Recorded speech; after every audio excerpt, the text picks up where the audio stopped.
जय श्री राधे। आज हम बात करने जा रहे हैं परम पूज्य प्रातः स्मरणीय संत श्री राम सुखदास जी के बारे में। उन्होंने साधकों के लिए चुप साधन कर बहुत ही अच्छा विषय बताया। यह उन्होंने अपने 1986 में जोधपुर के सत्संग में साधकों के लिए यह बात उन्होंने कही थी। तो आइए शुरू करते हैं स्वामी जी के ही शब्दों में उनकी बात को आपके सामने प्रस्तुत करने का मैं एक छोटा सा प्रयास कर रहा हूँ। चुप साधन। मैं एक साधन बताया करता हूँ, चुप रहना। भीतर से ऐसा विचार कर लिया जाए कि मेरे को कुछ करना है ही नहीं, न स्वार्थ न परमार्थ, न लौकिक न पारलौकिक, कुछ करना है ही नहीं। ऐसा विचार करके बैठ जाए। बैठने का बढ़िया समय प्रातः नींद से उठने के बाद। नींद से उठते ही भगवान को नमस्कार करके बैठ जाए। जैसी गाढ़ी नींद में किंचन मात्र भी कुछ करने का संकल्प नहीं था, ऐसे ही जागृत अवस्था में किंचन मात्र भी कुछ करने का संकल्प न रहे। यह जागृत में सुषुप्ति है। चिंतन, जप, ध्यान आदि कुछ भी नहीं करना है, परंतु चिंतन आदि नहीं करना है। यह संकल्प भी नहीं रखना है, क्योंकि न करने का संकल्प रखना भी करना ही है। अब किंचन मात्र भी कुछ नहीं करना है, ऐसा विचार करके चुप हो जाए।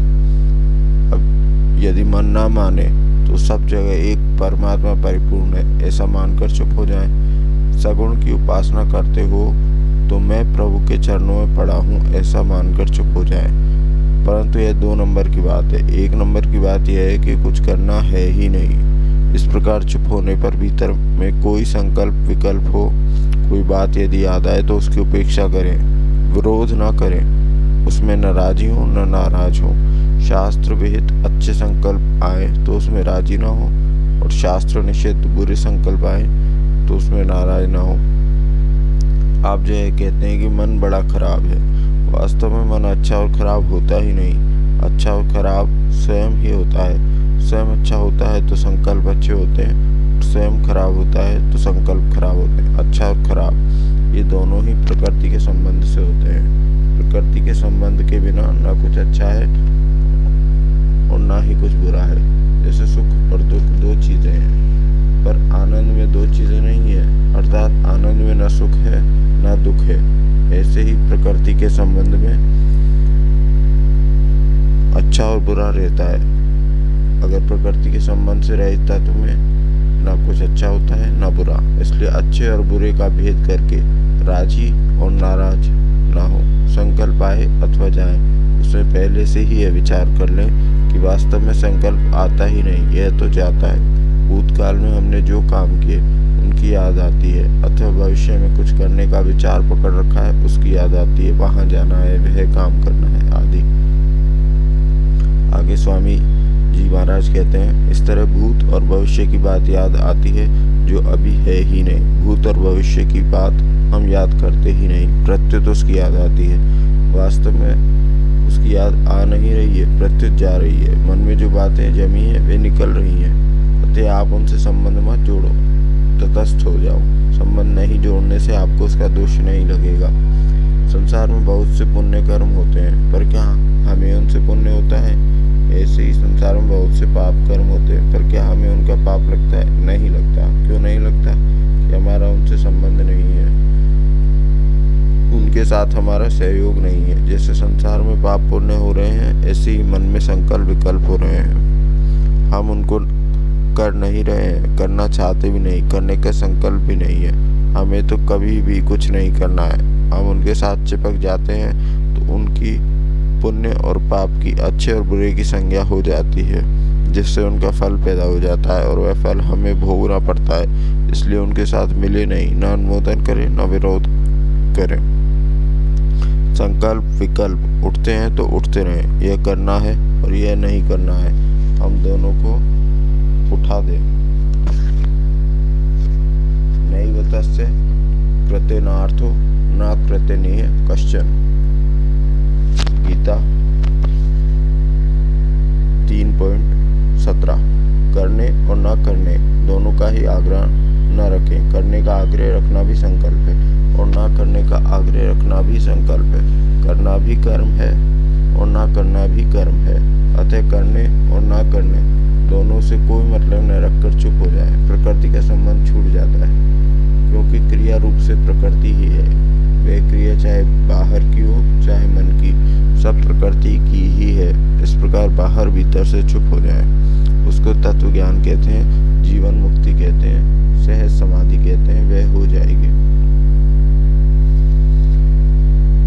उत्तमा सहजावस्था, मध्यमा ध्यान धारणा, कनिष्ठा शास्त्र चिंता च तीर्थ यात्रा, अधमा छोटे से छोटा साधन तीर्थ यात्रा है।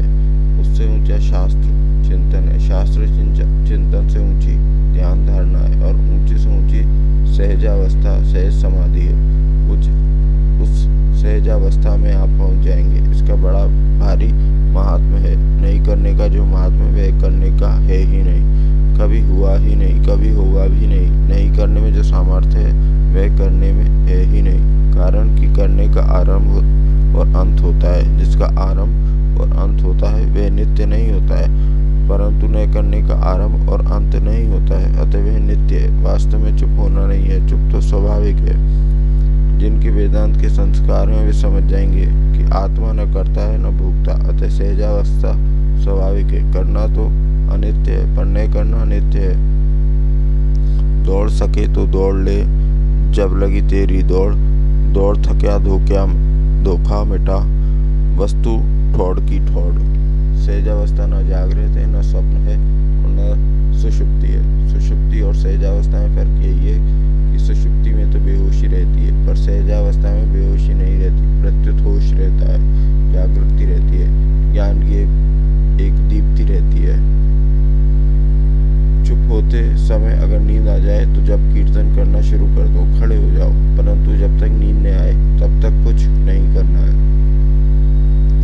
इसमें रहो, चुप रहो। 1-2 सेकंड भी इस प्रकार चुप हो जाओ तो बड़ा लाभ है। अगर आधा मिनट हो जाए तो बड़ी शक्ति पैदा होती है। चुप रहने में जो शक्ति पैदा होती है वह शक्ति करने में कभी पैदा नहीं होती। करने में तो शक्ति खर्च होती है।